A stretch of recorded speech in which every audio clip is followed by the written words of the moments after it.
Welcome once again to another Edgar Cayce on video, this one entitled Edgar Cayce on Death and Living in the Spirit Plane.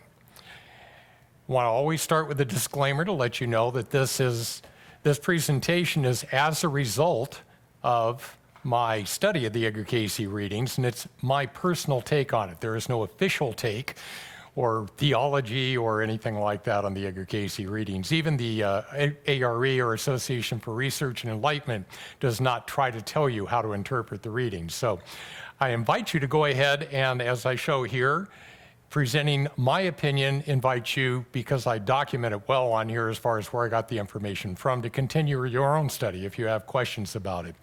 The ARE does ask that when videos are made that we indicate that you should always consult a physician for any medical problems. Now, this particular presentation does not cover medical information. It covers after you're dead, so I assume that you will make good use of that. Now, one other disclaimer I want to put on here. This is rather advanced information than a lot of what you're going to hear today. So the one thing that I would invite you to do is, if you find something confusing, go ahead and pause the video, back it up, play it again, because I cover this quickly to try to keep it short and sweet, as opposed to being hours long. To do that the best I can. Let's get on with the agenda. So I cover a lot in this video, as you can see with the bullet points. The top one gives you the perspective on death, according to the Edgar Cayce readings, and my take on it, how we can prepare for death. And then it goes into explaining what happened with Lazarus, if you remember the Bible story of Jesus raising Lazarus from the dead. Then we talk about pain and transition time involved with death. Do we feel pain? Is there and how long does it take to get over to the other side when we actually do die or disconnect from the physical body? Will we see Jesus upon our physical death? And what does the angel of death look like? We actually have a reading from the Edgar Cayce readings, or actually a dictation of an experience that Cayce had when he was in the altered state with the angel of death. Then we cover the life review, not the last judgment. Once somebody dies, there's not just one judgment, there's a life review after each and every incarnation that we have. Then what do we look like as spirits? How do we appear to others, either on the spirit plane or to humans here on the earth, if you were to see a ghost-like apparition? And what our personalities are like after we die? Do we, change drastically, or what is the personality difference that we have when we're human compared to after we pass over? Then I move into talking about guides and spirit plane communication, which guides and angels would be able to talk to us. Either how do we talk to each other when we're all dead, or how do the people who are on the other side talk to people on the earth, and vice versa, or like mediums? How much should we rely upon spirit plane guidance? And we go into actually quite a bit of detail on that. How can guides best help us? Do our ancestors help us from the spirit plane? I guess the Mormons are probably a good example in which they tend to think of their theology as all about families staying together. And so talk about how do ancestors possibly help us. And then we end up with decision-making after we've received guidance from spirit plane. So let's get on with the show. I'd like to start with a little bit of humor as well as a Cayce reading. Down at the bottom there, you have a Calvin and Hobbes cartoon in which Calvin asks Hobbes, what does he think about heaven? Does it exist? And then Hobbes actually says, I think that we play saxophone for an all-girl cabaret in New Orleans. So that's Hobbes' idea of what happens after we die. And so Calvin asks to confirm, so you believe in heaven? And Hobbes says, call it what you like.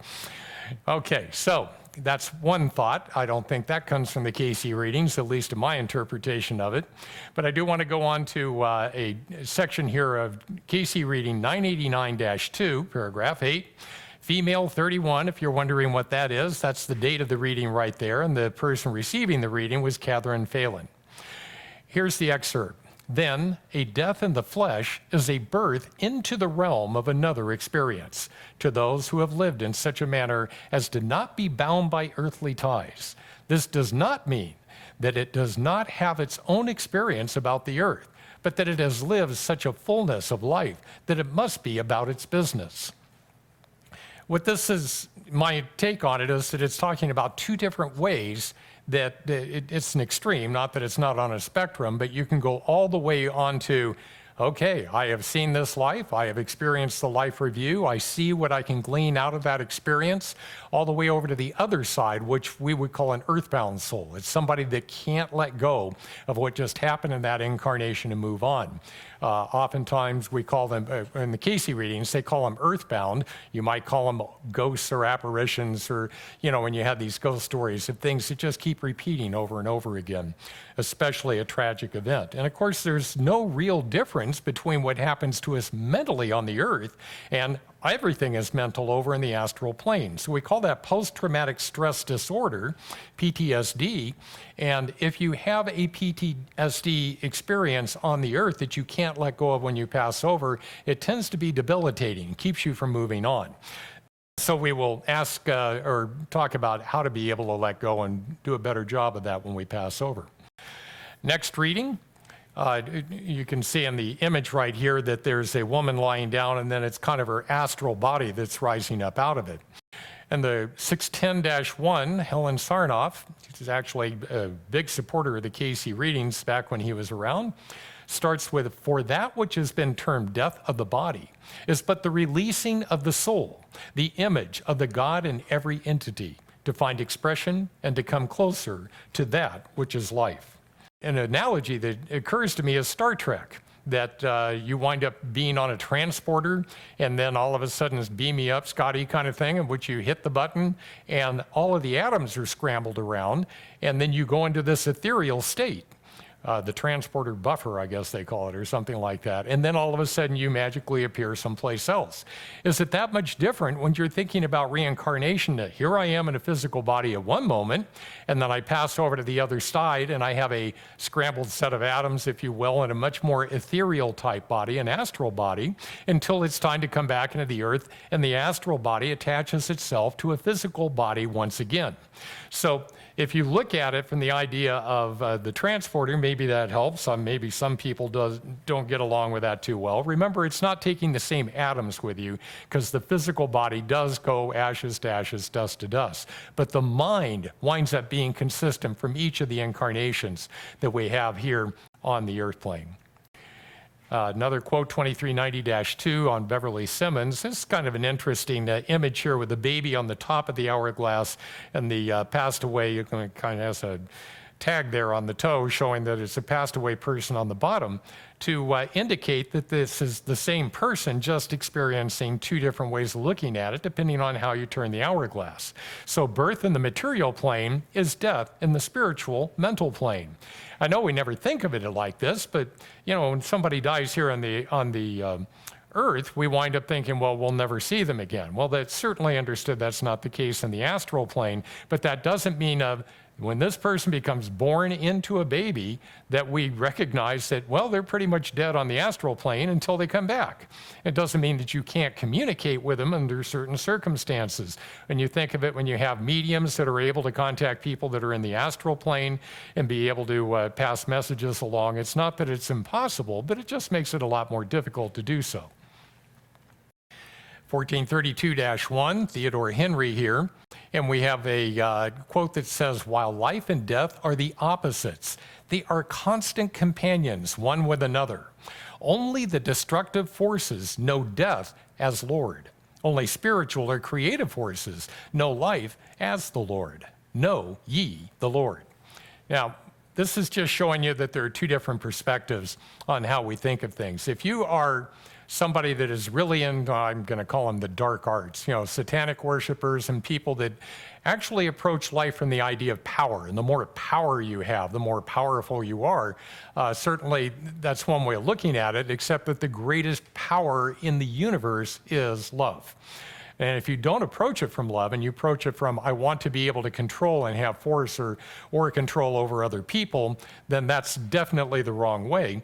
And you start to think of death as being the ultimate power, and in a very negative sense.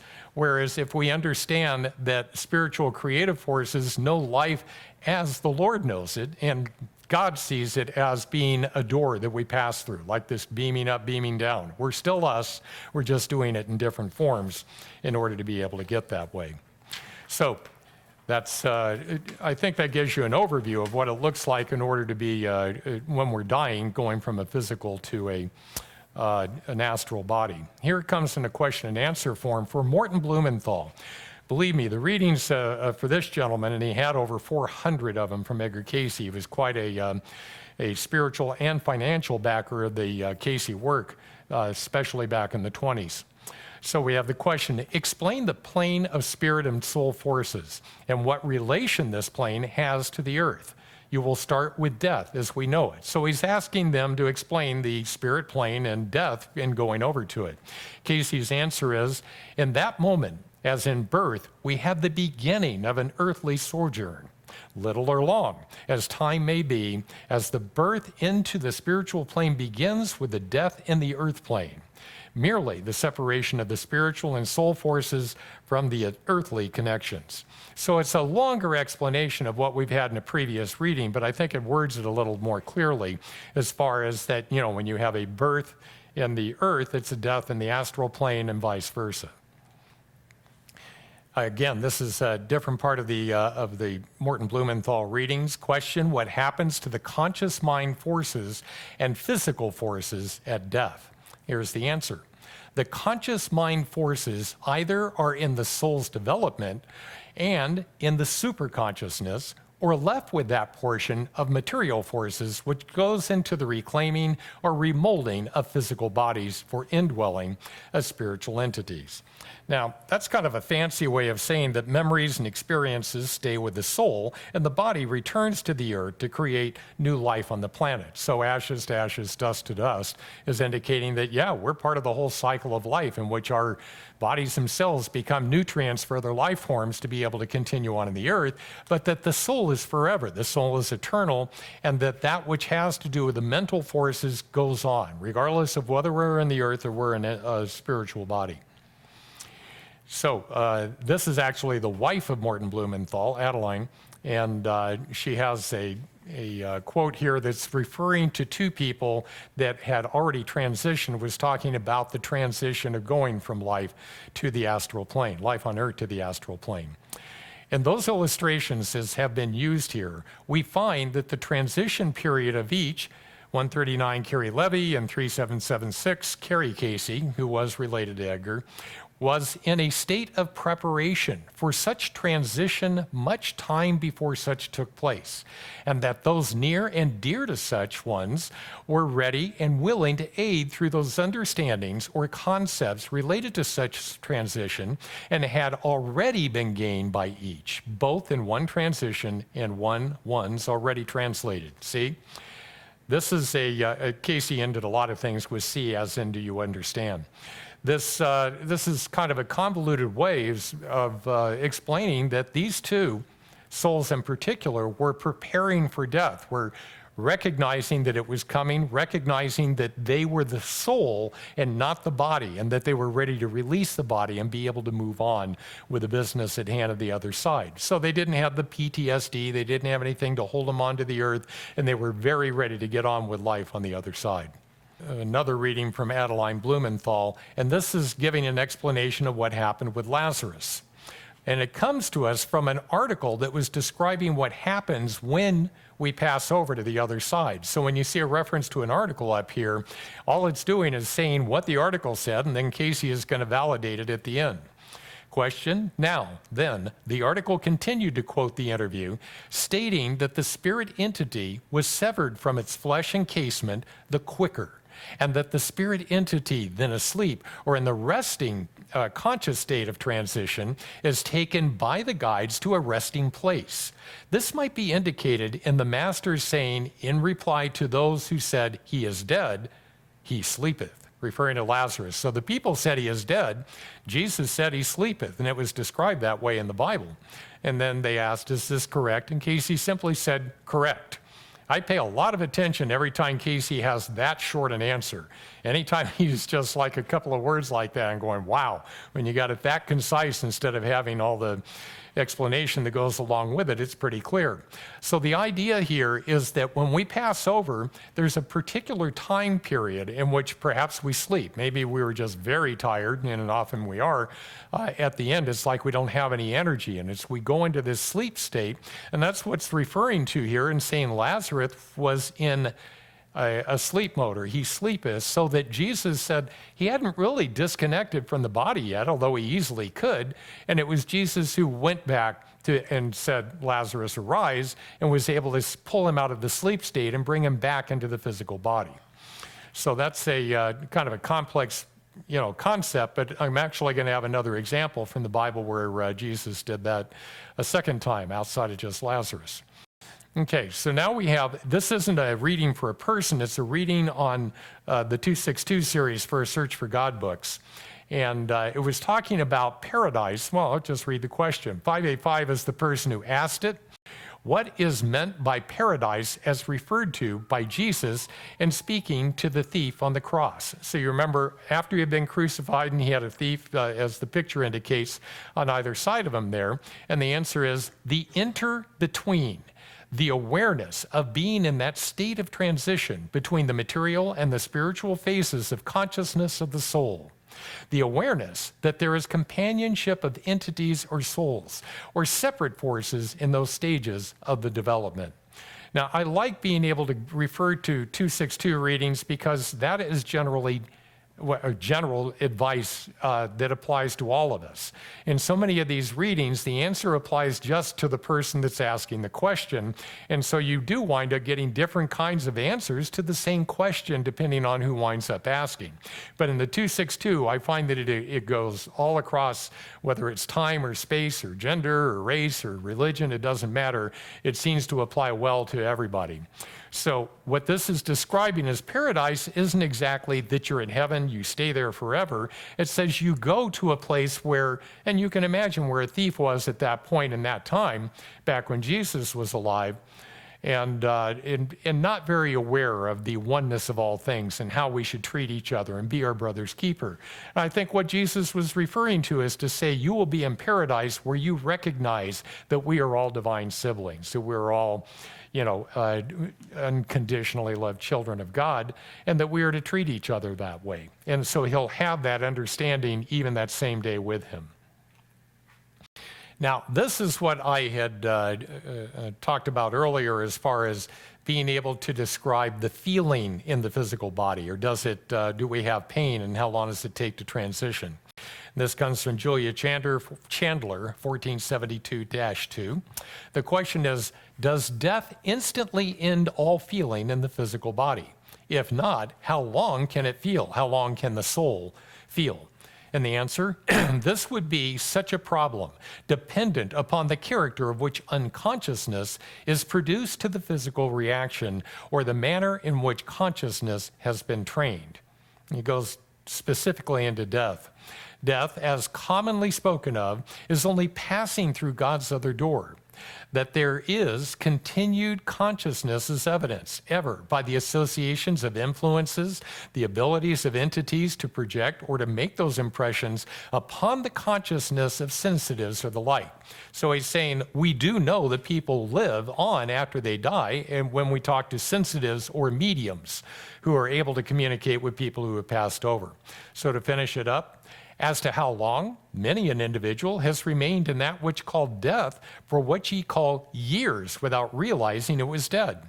The feelings, the desires for what ye call appetites are changed, or not aware at all. The ability to communicate is that which usually disturbs or worries others. Then as to say how long, that depends upon the entity. So when we pass over, and I'll give you a good example, if we are creating what happens to us on the other side by our preparation, by our own beliefs, what if you're an atheist? You go to the other side and expect nothing. And therefore you would wind up in that sleep state in which you would not communicate with anybody, not reach out to anybody, and you wouldn't actually be open to anybody reaching out to you because you don't think you'd exist. And it can take years for somebody who approaches life as an atheist does in that belief before they start to go, my gosh, I really am still alive. And then they start to reach out. And of course, there are souls and angels on the other side that are there to be able to help them once they're open to that.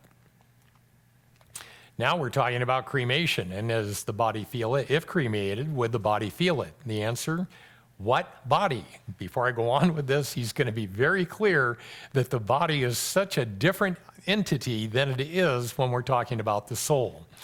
What body? The physical body is not the consciousness. The consciousness of the physical body is a separate thing, as in the consciousness that we have with the corporeal brain as opposed to the consciousness that we have with the soul.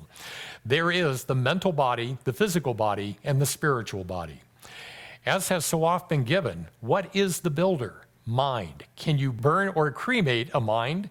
Can you destroy the physical body? Yes, easily. To be absent, what is absent, from the body is to be present with the Lord, or the universal consciousness, or the ideal. Absent from what? What absent? Physical consciousness, yes. As to how long it is required to lose physical consciousness depends upon how great the appetites or desires of a physical body. And so it's, I think that last part there is referring to how long do we stay alive on Earth? I think we can stay alive on Earth longer than we were intended to, simply because we desire to stay. Could be an atheist going, I'm going to hang on to the last second because this is the only life I've got. Or it could be that a parent is, just their children are desperate for the parent to be able to live longer, and so they're just staying alive just in order to make their kids happier. I mean, those are two examples of what that could be referring to. But indeed, it's saying that, the body is not of the soul. The moment that the body is dead, the soul is disconnected from it. And I'll even talk about that later when I say Cayce had an encounter with an angel of death, to be able to describe, boy, once that thing's cut, if you have gone beyond the point of no return, there is no connection to it whatsoever between the soul and the body. Will I be able to see Jesus? Very simply, you will. And nice picture down there of Jesus reuniting with the soul who has just passed over. So an additional question, Edwin Blumenthal, by the way, was Morton's brother. They were both stockbrokers. Interesting time period. This is like maybe 2 weeks after the stock market crash. So here's the brother. He did not commit suicide, but I'm thinking about all the stockbrokers who were not feeling too good about life after the big crash at that point. So that's the timing of this question being asked. And the question is, in John, thou saidest, after my death, the Comforter will come. Who is the Comforter today? So the answer, the Comforter is the gift of the Holy Spirit, for it sheds abroad in dark places. And him that keepeth my counsel is brought to the full understanding. It is brought to remembrance of that walk with him. Now, I can give you a hierarchy. There are lots of laws that are out there. We hear of karma and grace and the law of attraction. And there are the physical laws. There's gravity and inertia. And all of these laws exist and apply equally to all of us. But the highest one is the law of love.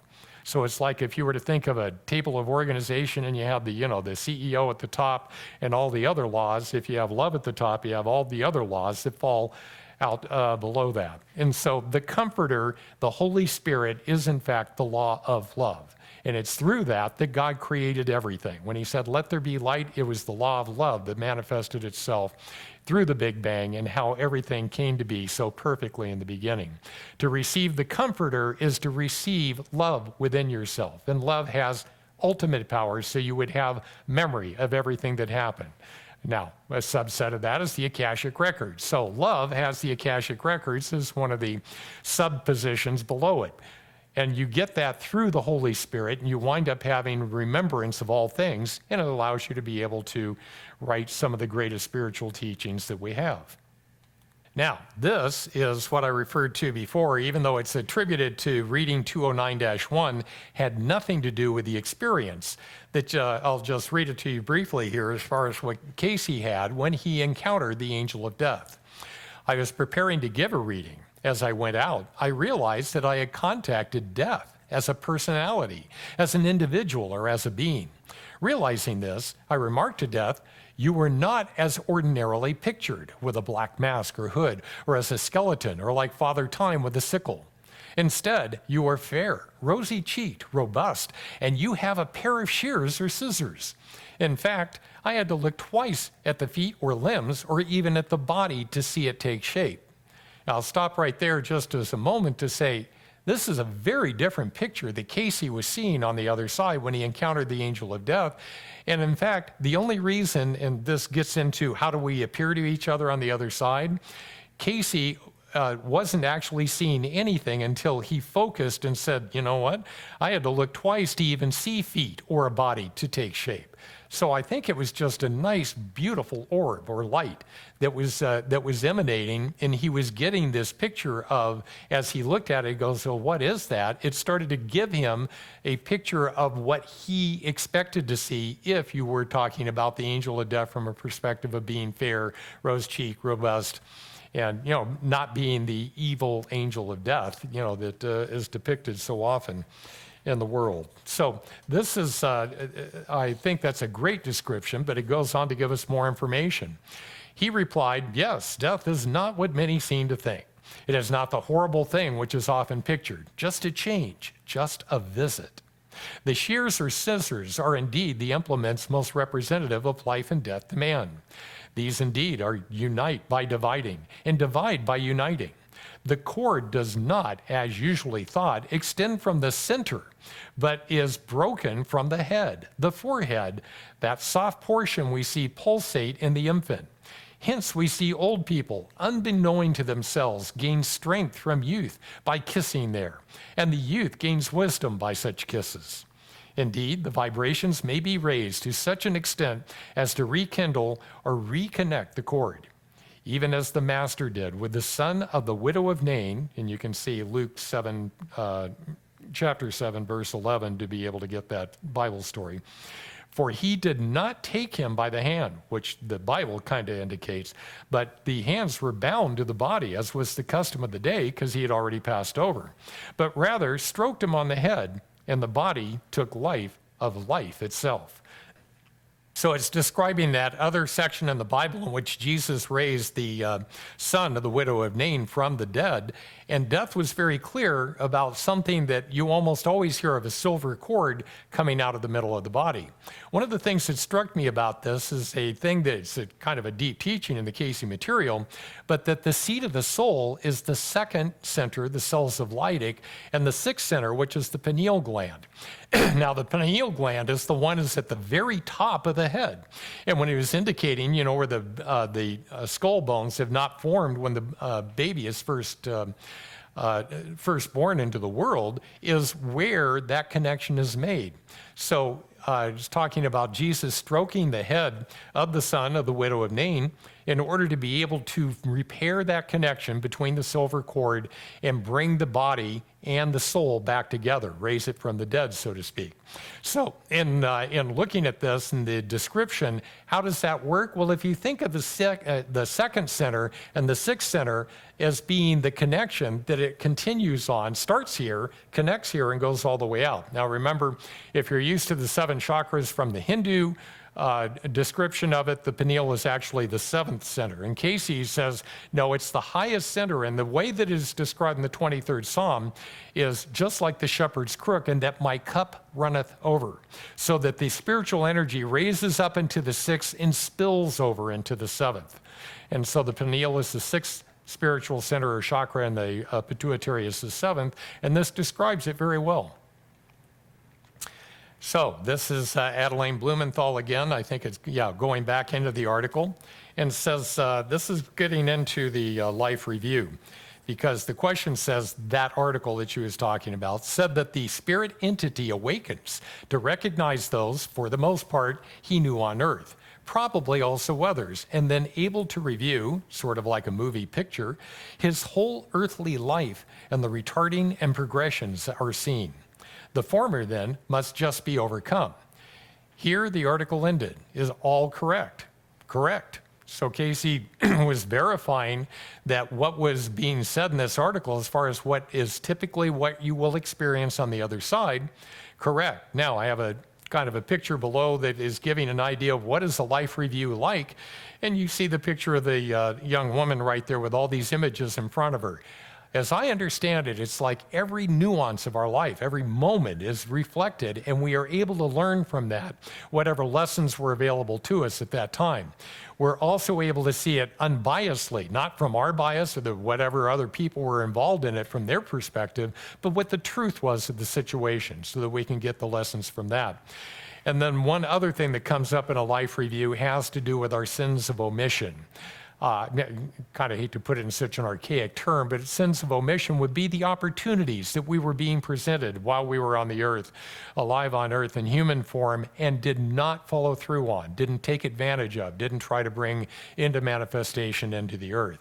And apparently, even more so than the things that we did wrong, we feel bad, not that anyone makes us feel bad, but we ourselves feel guilt and shame over not acting over all the opportunities that we see that were available to us.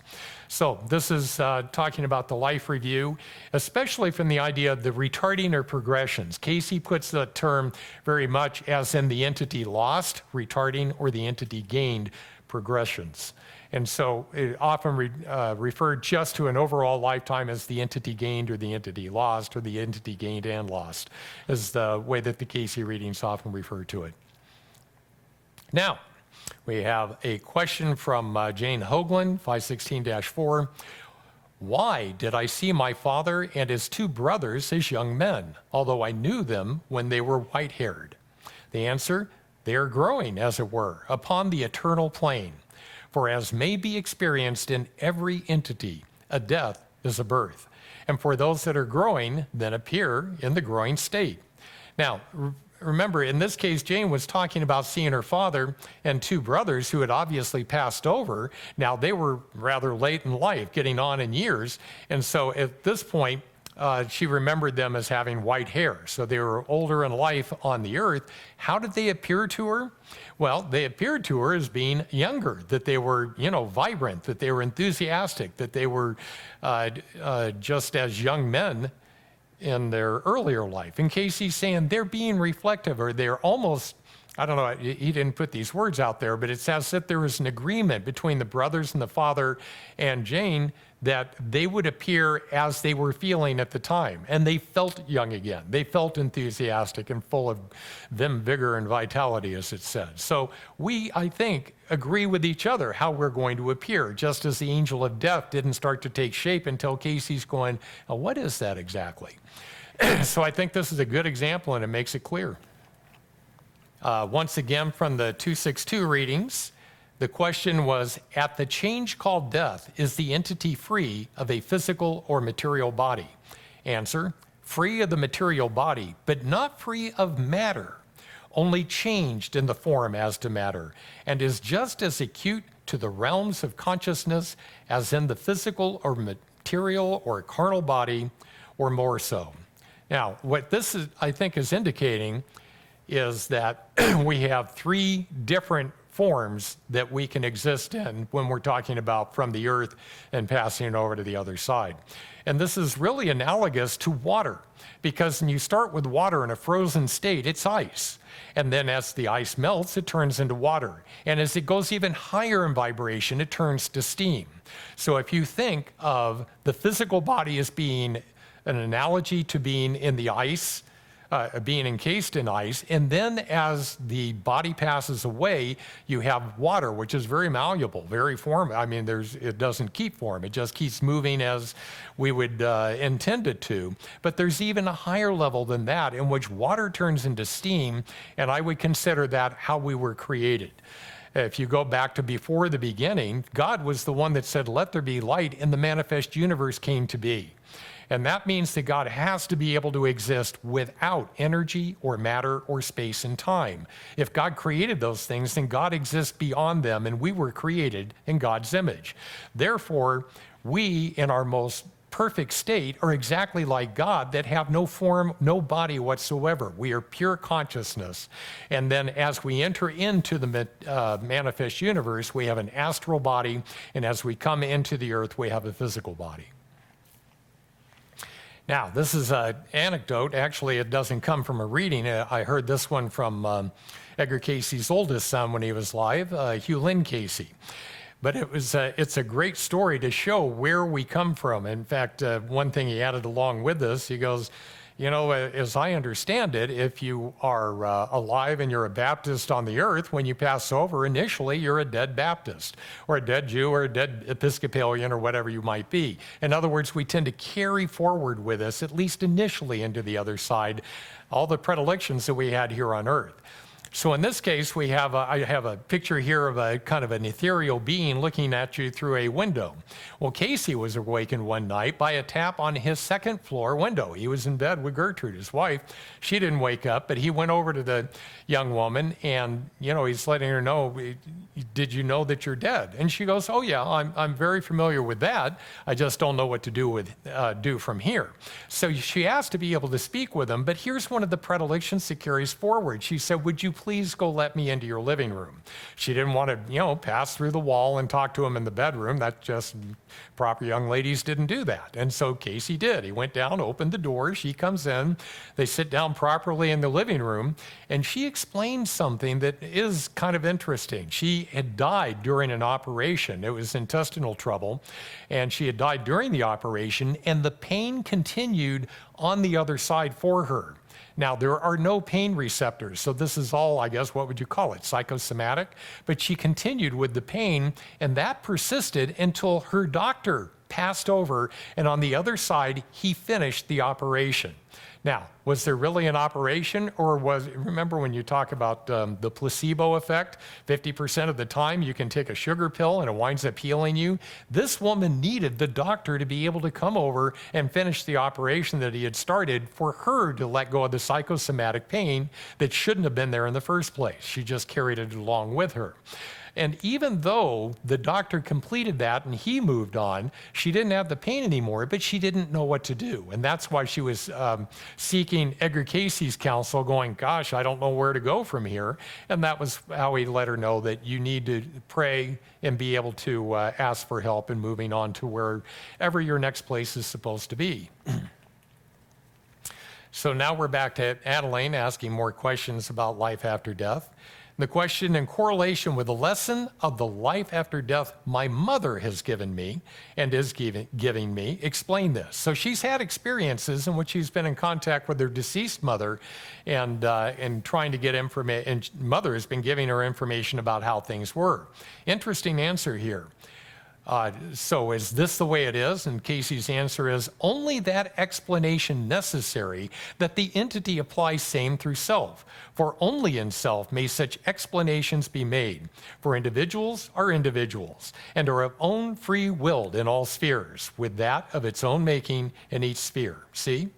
So what's indicating here is that this is just one way that it happens when you pass over. Remember when I said you're a Baptist when you're on earth?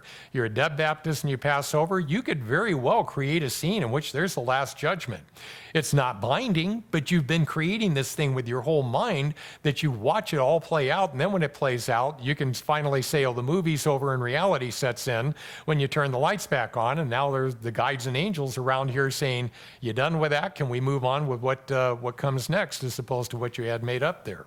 All right, and saying, Mom had one experience, we are all individuals, and so we all have our free will, and what happens to us on the other side can be completely different depending on your spiritual development.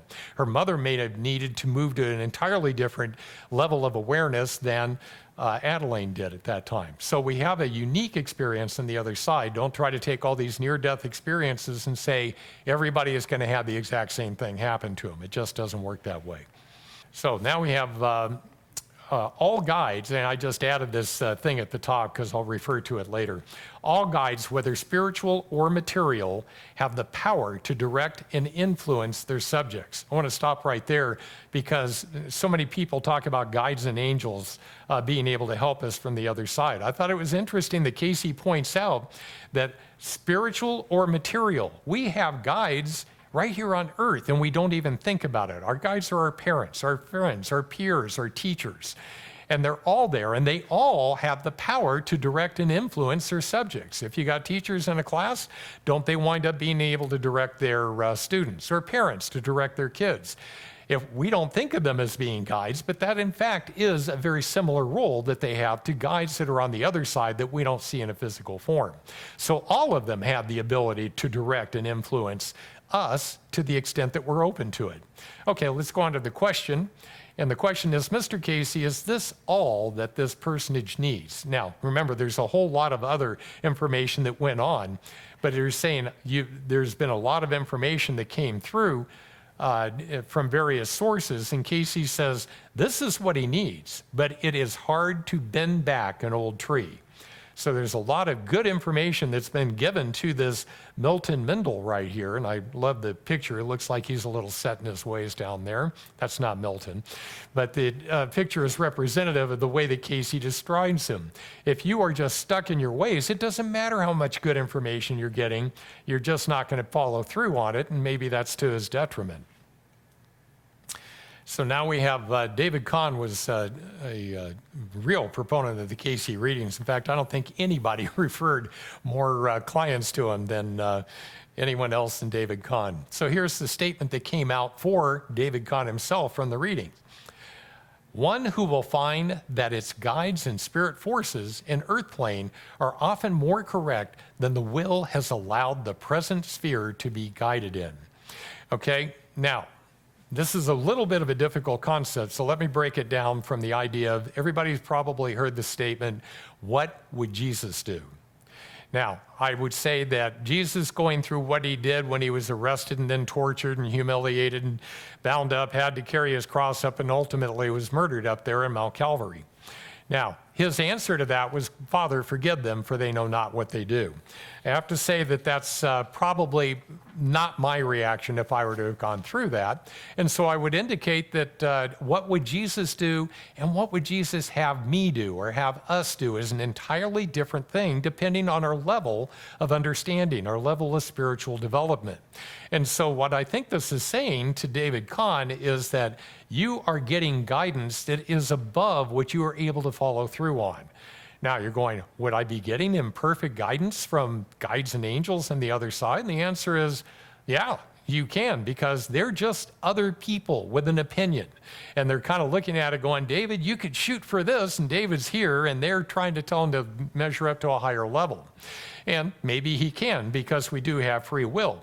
But the idea is, and you're going to hear this reflected so many times in the rest of this presentation, having to do with spirit plane communication, we should always turn within for the guidance from the divine within, as opposed to trying to get in touch with specific people. And I don't care if it's a soulmate, it's a guide, it's an angel, I don't care who that is, getting in touch with the divine within says, you're going to give me the information that I can handle. This reading in particular is letting you know the guides are giving you information that you are probably not able to measure up to yet. So it's not, even though it's good information, in the present sphere, it is not something that's going to be, that you're likely to be able to follow through on. And maybe you just wind up feeling guilty or shameful that you weren't able to. So, important point here. Mildred Jones, so just actually a mention for another video. The most popular video we've ever had on this channel is Edgar Cayce on pets, angels, and elementals. And these people really, the entire Jones family, there were 4 of them that asked about a little dog, Mona, the dog, that gave a lot of information about what pets are like and what our relationship is to them and do we reincarnate with them and all that. So Edgar Cayce on pets, angels, and elementals is a great one to refer to if you have an interest in those lines. But anyway, she asked other questions, obviously, and here it is. Do I have a guide or guides in the spirit world or plane? So now we're going to get a very specific angel that was helping in this case. There are ever, for every soul, those that may be termed the guides or guardian angels that stand before the throne of grace and mercy. The guardian angel for this entity, as may be termed, is that one Ariel, who stood with Marcellus at the cross. Now, who was Marcellus?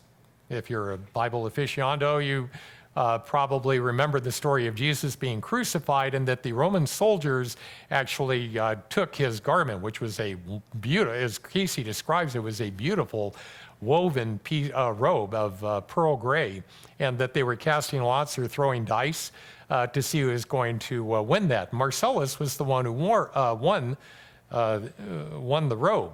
You also, and when I say the robe, I'm now going to refer to the movie, which most of you have probably seen, which is Richard Burton playing Marcellus and the one who took the robe, and how he wound up going from being the Roman soldier who was in charge of having Jesus crucified to being a martyr for the cause.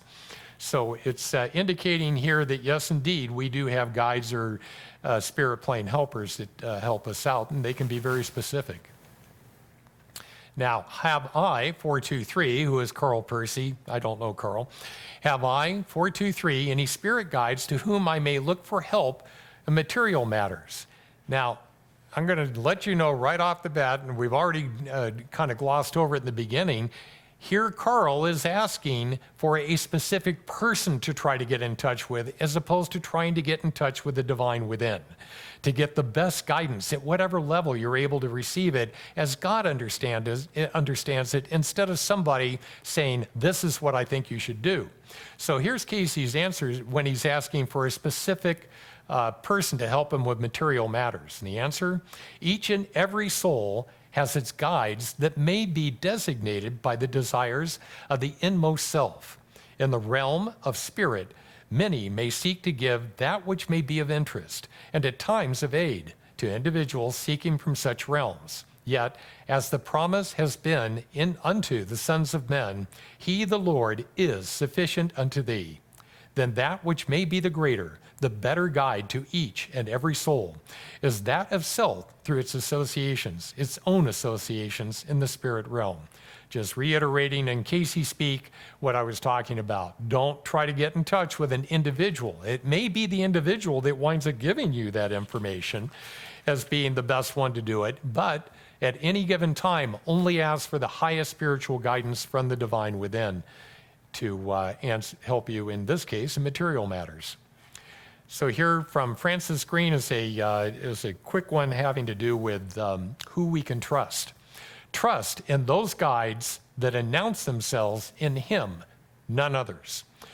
I think this is important because it's almost like we're being given an unspoken rule that says you don't get to lie from the other side when you say, I represent God. There are people that can, come in and say, well, the president told me this, or the king told me that, or, the boss told me this, and try to represent themselves even falsely because we have free will. Apparently, with our free will or not, the way I'm reading this is that guides are not allowed to announce that they are representing him with a capital H as being the Christ consciousness, Jesus, God, what have you. They can't lie to you. So in other words, you can sit there and say, if you are not here helping me by the will of God, I think that's a prayer of protection. If you tell them they must go away if they are not there being sent by God in order to be able to help you, including the information that they offer you. So that's a great prayer of protection to be able to help you out. Is it true that my soulmate and Masselmans are my guides? In what way do they influence me? Now, again, I pulled this out because it's a Zincraft. They were big supporters of Cayce. Had in fact, this is Margaret's 37th reading to give you an idea of how much they have been together. And so now here we have somebody that's this deep into the Cayce readings asking to be in particular contact with a soulmate and somebody with the last name of Masselmans. Okay, so the answer, as we have given and as we find, while these are influences, as in every soul, the greater guide, the greater directing influence is the development of self-soul relationship to that which is the soul's ideal. That the guides, that the soulmate attunes self in this reaching as an aid in the spirit realm of attaining the higher contact is only as a step to the development of the better self. If held and when kept in this attitude and in this manner, each influence then becomes higher and higher. Be not satisfied with that less than the highest, which is the promise to every soul from the Christ himself. So again, he's saying, are these guides to you, the soulmate and Masselmans? Sounds like good ones maybe. And he's saying, Very well can be, very well is. If you try to go to them directly instead of going to the highest guidance within and letting them decide who should be the source of the information to you, then you're not doing it the way it was intended to be. And we have the promise that every soul will be talked to, reached to, communicated with by the Christ himself. Back to Mona, the dog's mother, Mildred Jones again. Will I be able to have protection and guidance from the spirit plane to help me carry out my ideals for my best development in this life? So I'm carrying on from the concept of how do we protect ourselves and before. And the answer, if there is the finding of self and its relationships to the spiritual life and the guiding of self therein as given, then do the angels and the guards in the spiritual life protect those in their activities. I'll just bring one up on the side. I know we had an Edgar Cayce on aliens in the past, and it didn't really go in, the idea of alien abductions were not really talked about in the Cayce readings, but I'll give you, as this entire presentation is, my own take on something like that. Are there such a thing as alien abductions? And I don't know that, it can be spiritual and it can be mental as far as that we get out of our bodies each night. And people have this fear of being, kidnapped and that aliens would, perform some kind of experiments on us and that sort of thing. And I would say we are absolutely protected from having that happen, especially if we are following with the right attitude. If we're going out there and saying, God, protect me. God be with me. Make sure that I have nothing but the right people getting in touch with me when I am in a vulnerable position like that. But this is also indicating that we have free will. If we go out there and we say, will the aliens please get in touch with me? God isn't going to stand in the way of that. And I don't know what alien is going to show up to help you out with that, but if and when they do, you can wind up not getting everything that you had hoped you would under a circumstance like that. So it's, we just don't want to speak to the wrong kind of spirit plane entities over there, but we are protected if we have the right attitude. So now we have, who is this? Mary Foreman. Oh, I just added the note because I thought it was interesting. Mary Foreman was somebody, as a contemporary of Cayce, who worked for the later incarnation of Benjamin Franklin, and he was very interested in getting her, he referred her over to get a reading from Cayce just because she was an interesting individual. And this brings up an interesting point and answers a question that we may have about a Bible story.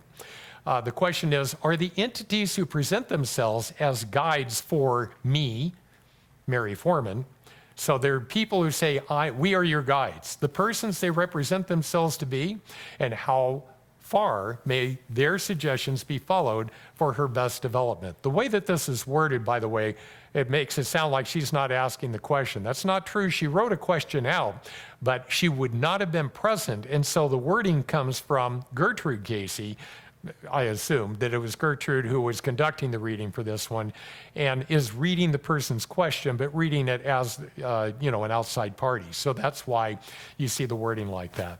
Now, you see I have the answer from Cayce. Such questions are answered when those purposes, those desires, have been determined within the inmost self of Mary Foreman. How spoke he, the Archangel Michael, when he wrestled with the evil one regarding the physical body of Moses? Read that portion of Jude in which this is given. I'll stop right there before I finish the quote. If you go back into the book of Jude, it talks about when Moses passed away, that the Archangel Michael and Lucifer, or Satan, were having a wrestling match, if they will, for who was going to be able to gain the body of Moses after he had died. Here's the end of the reading, or the end of the quote. Be ye not as the winds that blow about, as clouds without water, but be ye steadfast in the word of truth. I think this is really indicating when people are sitting there talking about, are these the people who they say they are? And the chances are, remember, they're not having to say, I represent God. They can sit there and say, I represent, so-and-so, or I am so-and-so. A lot of people who wind up channeling say, I am channeling the soul of a particular person who had been on earth before. And that they can lie about. I'm not saying that they are lying. I'm just saying that that is not in what Cayce was saying. You can't lie about representing God. So it's an interesting dividing line as far as what can happen there. So I think what this is talking about is that for within herself, Mary Foreman is making a decision of, is she following the way of God, and that would be Archangel Michael, or more of a darker path as far as what are you drawing to yourself? So it really isn't so important as far as who these particular entities are, but just in general, we are getting constant help from the other side, from spirit plane helpers, whether they be guides or angels, to be able to help us out. And there's a changing of the guard on that all the time, depending on our own level of spiritual development and the changes in our life. So when you wind up having that, the more spiritual you become, the better you are going to get people as guides to give you higher information. And the lesser, it goes the other way. Now we have another reading from Milton Mendel. You'll remember him in the past. He was that guy that had his arms folded like that and his back wouldn't bend like a tree. Well, we find out here that his guide was his mother on earth, and they already had a relationship that was continuing on in this reading. This one has another fascinating aspect I'll point out after I'm done reading it. Now, this association has brought within his own mind those things that he knows are contrary to his guide or his mother, as it happens to be in this case. So it causes him in his own mind to treat his associates not with proper respect, also to his mother. This is his condition socially and physically. I'll stop there long enough for him to say he's getting guidance that is contrary. You know, he's hearing the mother say one thing, he's hearing guides say other things, he's feeling something else, and the outcome is his condition socially and physically is not all that great. So he's having physical problems and he's having social problems. I think people don't like him much. All right, so let me finish this. To better the condition, leave off some of this nagging. That is no way to guide. Lead off some of the worry and apply those things to keep him under the rule or under the supervision of the guide more than his associates. Make things more pleasant at home, appealing to his appetite, reading, thinking, and what he sees and hears. Appeal through the sensory system to his better self. So in other words, he's saying, you know what? Mom really does have some good guidance for you. And he's also talking to the guide, his mother here, saying, don't nag so much. This is not how to guide. Fascinating that the reading is not necessarily completely aimed at him, but assuming that his guide, the mother, is right there being told, don't nag him while you're doing it. And look at what it's come to up here. His condition is really not going well physically or socially. So he needs to understand, mother isn't telling you bad stuff altogether, and she needs to understand that the better way is to appeal to his appetites, as in reading, as in thinking, as in calming down, and in keeping him in the house, as opposed to whoever his guides in the earth are that are giving him not such good information. This one fascinates me because it has absolutely nothing to do with guides at all. We're talking about an artist here who thinks that he's got a couple of guides or implies it, and then we'll see what the answer is. Question: what art guides has he when his heart jumps and suddenly while painting? Who are his chief guides in art? And the answer is, it isn't so much a guide as it is the self in its intenseness from its study of Corot, the pastorals, and that's a picture of self-portrait of Corot doing pastoral art, and Rubens for portrait art, as you can see here. That's a self-portrait of Rubens. And so he's saying, these two are not your guides. However, when you've looked at their artwork, your heart races, it jumps when you look at it from your study of it and how it sings to you. Isn't that what artists are trying to accomplish when they're making a portrait or a picture? At any time that they're painting something like that, they're hoping to elicit that kind of a response, even if they aren't there going, you should react to it this way. Not the case. They're saying, I have put the painting out there to be able to be an inspiration to you, and it's working. And the idea here is that you don't need a guide to do that. You have it within yourself. Your own enthusiastic approach to art and desire to help people will definitely make that happen. Poor Stuart Hoover. Okay, interesting reading again as far as trying to get in touch with a specific person. Question: Stuart Hoover, who is in the spirit world, is he the one who guides me, and should I cultivate the relationship? Cayce's answer, this is not amiss. In other words, Stuart Hoover is indeed your spirit guide, but best not for cultivation, else ye limit thyself and hinder Stuart Hoover in his real development. Fascinating to take a look at this, and it says, remember, you're supposed to go and contact the divine within. The divine within is almost like the boss that says, and you do this, and you do this, and you do that, and it goes ahead and delegates some of the stuff to Stuart Hoover as far as being the best source of the information that would help Thomas Buchanan at that time. But the problem is that if Thomas Buchanan reaches out to Stuart Hoover and starts saying, guide me in all things, Stuart Hoover doesn't know everything there is to know about music, about brain surgery, about rocket science. I mean, I'm being a little ridiculous there, but you get the idea. Stuart Hoover can help him where Stuart Hoover is an expert. Stuart Hoover has the information that Thomas Buchanan needs. If you try to make a direct contact with him, you're going to limit not only yourself, but Stuart Hoover is going to say, oh, he needs my help. I'm not going anywhere, instead of moving on to what it is he needs to do. All right, important point here. So, question, what was the date of my birth and date of my death? Now, before I go on with the answer, I'll say that you can see that for Morton Singer here, this is his 5th reading. In previous readings, apparently Cayce had given him past lives that he had had. What he's asking this information for is to be able to go research and find those past life, or that past life in particular, and be able to show it to people and say, look, here's proof. Here's Cayce's reading telling me about this, and I researched it, and I was able to prove that this person existed. How could you possibly dispute that? So let's go to the answer, and we'll see how you could possibly dispute that. Thus, be interested in what is being done about the consciousness in the present. So first of all, he says, don't worry about this, but since you asked the question, I'm going to go ahead and answer it.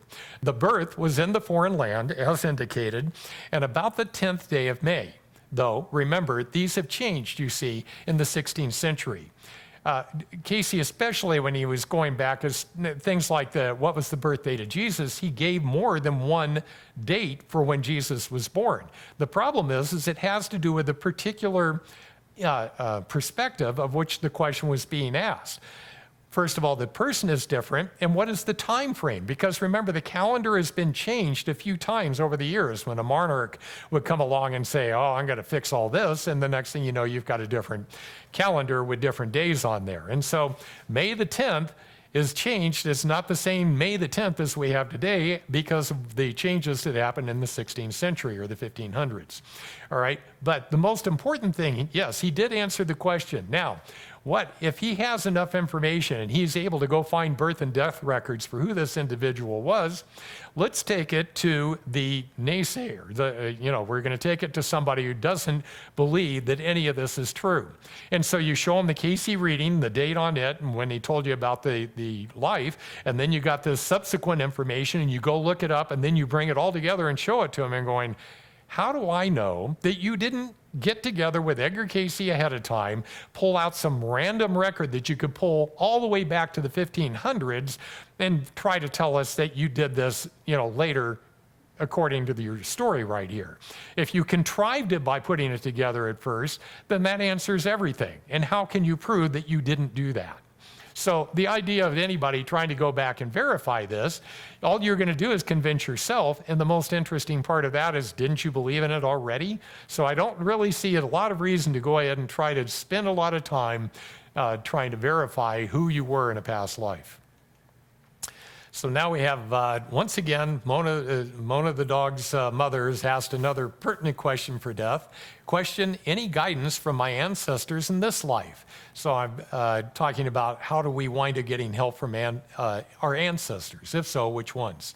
Answer, not in any particular direction, though these, to be sure, may be developed. But rather, we would seek the inner self and the relationships and the mental and spiritual forces that come from the higher realms. So once again, Cayce is kind of giving a warning here, saying don't try to make a connection with specific ancestors in the past. It's not that it can't be developed, it may be developed. But remember when the guy was saying, hey, my friend that had passed over to the other side, should I be getting in contact with him? And if you do, not only can it retard your development because they don't have enough information on all topics for you, you could be retarding their development by keeping them from moving on because they're going to try to stick behind and help you instead of getting on with what they need to do. And the same information is true whether it's an ancestor, a coworker, a spiritual leader that you greatly admired when they were alive on earth. And this actually is the last one. Hence, seek in self the more, and that which is answered first in self on any subject. Where material or mental aid is sought, answer the problem in the consciousness of self. Then seek a verification in the period of meditation, and this aid will be the greater. So the way that I interpret this is that we use all the faculties that we have. We use our horse sense, if you will, all the things that we have learned, the things that we believe spiritually, and come up with the best plan of action. Take that plan of action into a meditation saying, is this correct? And make it a yes or no answer. If it's yes, you have the plan of action, you've genuflected on it, go forth and carry it out. If you get a no, then intuitively go back to the plan and look at it and say, how could this be improved? And you'll have an intuitive sense of how to do that just from the meditation. Then when you get that revised plan, take it back into the meditation, yes or no, until you get a yes.